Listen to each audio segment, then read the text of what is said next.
We have in the IT profession a significant underrepresentation of women. Only 15.3% of our members are currently women. And in fact, in the early 90s, it was nearer to 23%. And some of the research which we did at that time suggested that more that people saw IT as being associated with science, the more that women moved away from it. And so I think there are some real issues we've got to tackle there. The second area is recruitment processes. And we've just launched a report in May of this year with Cranfield University, the International Centre for Women's Leaders, which highlights a number of challenges which I've set out on this slide. And this is really focusing on board level appointments, both sort of executive and non-executive. And you can see there opaque board appointment processes. People are not very clear what people are actually asking for, how they're really assessing the people that come through. And they highlight, for example, it's typically driven by a corporate elite of predominantly male chairmen who tend to favour those with similar characteristics to themselves. But similarly, executive search firms who are often appointed to help with the process, they're assessing candidates not just for skills, but also making subjective judgments refit. And if you think about fit of perhaps the first woman board member with a male board on a company, then who knows what you might conclude about that. And so I think getting more a bit transparency and objectivity about how they're looking at fit within boards is also increasingly important. And there was variable awareness amongst some of those firms of the importance of gender diversity on boards and developing good practice. One of the things which has developed over the last year or so is something called the 30% Club. And this is chairmen of corporations who are actually committed to growth through diversity. That's their strapline. So it's got companies such as Centrica and John Lewis's. And what they're about is really trying to encourage other corporates to really think differently about diversity. Not just because of the importance of it in terms of gender diversity, but because of the importance of it for UK PLC and the sustaining growth in their companies. So some of the things that the report is recommending and the executive search firms will be picking up on is challenging chairs and nominations committees if they really develop a sort of profile which suggests that they want someone like themselves and not actually looking for diversity. But also I think in the same way a different form of pipeline challenge is reaching out to women to aspire to get onto boards. Many women don't actually feel that they have the capabilities to get onto boards and don't therefore put themselves forward. So reaching out through the executive search firms and the appointments process to expand the talent pool and to reach out to female candidates. Questioning if female candidates are on the long list but somehow disappear by the time the short list comes, they should be asking why and making sure there's objective evidence for that. But also I think supporting chairmen in handling what might be called resistance from some other board members if there are no women on the board as to, well, that wouldn't fit in round here. So that sort of thing I think has got to have chairmen really understanding why it matters.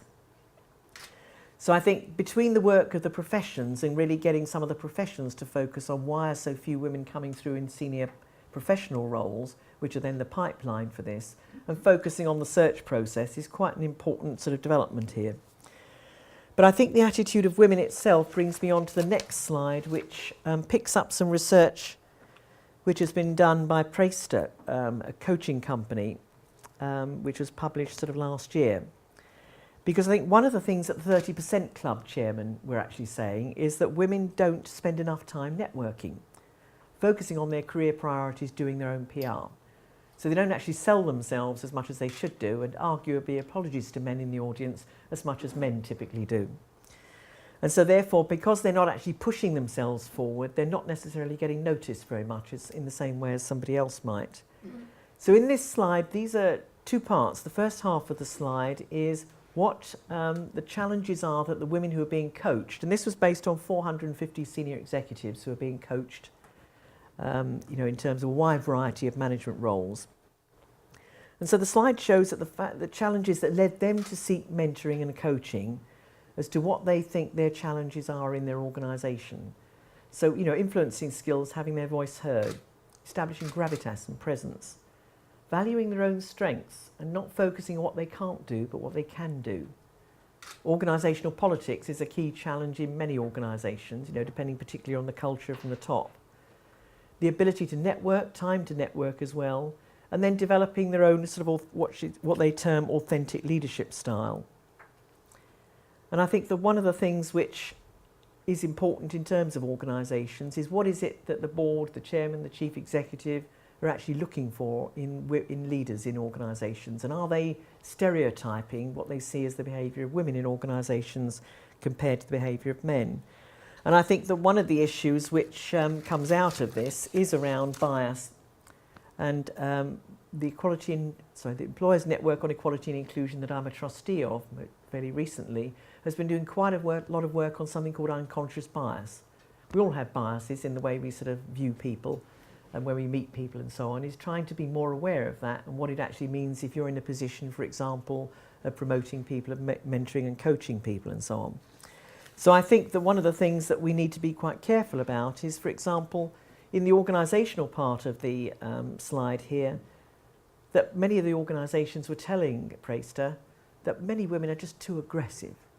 You know, and I think that one of the things that one needs to sort of be careful of when you're looking in sort of behavioural styles in organisations, is it that they are too aggressive, or is it that actually they're just behaving like men do and like everybody else, but they're seen as women as being over-aggressive. And some of this might be, of course, women competing in a macho culture and feeling you have to be aggressive to survive, and having to walk a tightrope almost over, you know, being aggressive enough as a leader but not being too aggressive. The other point which was mentioned much more by women than their sponsors in this research is that senior women hide the challenges that lack of flexible working can bring, because they feel that if they keep bringing up flexible working, part-time working, they're not going to be seen as leadership material. Now, I don't know whether any of you saw an article in The Guardian this morning, which I thought was very interesting. This is some research which has just been done by the Office of National Statistics and another organisation that I can't find at the moment, which is about interviewing a large number of women who what they think about working part-time.